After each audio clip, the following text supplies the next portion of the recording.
What's up, everyone? Welcome to Program Your Remote. Today we're going to be doing a cabin filter change on a 2019 Dodge Caravan. Like I said, this is a 2019, but it'll be the same on several different years. So the first thing we need to do is open our glove box. And now on the side, there's going to be a dampening cord over here. You can see the side of it on that side right there. So we need to remove that. What we need to do is come down just a little bit and then it'll go out.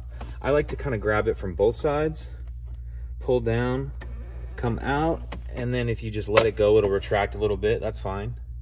And then we need to push the sides of the glove box in like this. But in order to do that, we also need to push the top of this up right here. So on this side, we push the top up.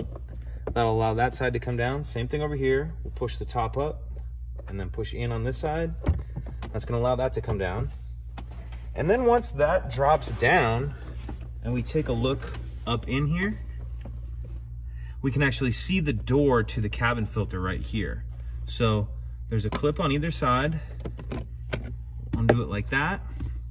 And now we have our filter right here. So I don't actually have this one right now, so I'm gonna have to come back to it and replace it. But I do just wanna point out the airflow arrows on here. When you put your new ones in, you're gonna make sure you have those pointing down. So airflow arrows pointing down, have your new filter in.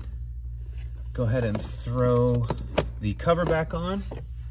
And then if we pick our glove box up just a little bit, and you'll want to grab this dampening cord and go ahead and pull that and hold it.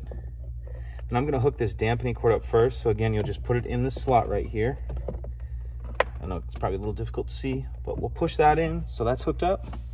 Then we'll reverse everything we did to get this down to get it up. We'll push this up, push it in, push this top piece up. That'll allow that to come in. And that's it. Pretty simple. If you have any questions, please let me know. If you could take a second to like and subscribe, it helps us out and I'd appreciate it. Thank you.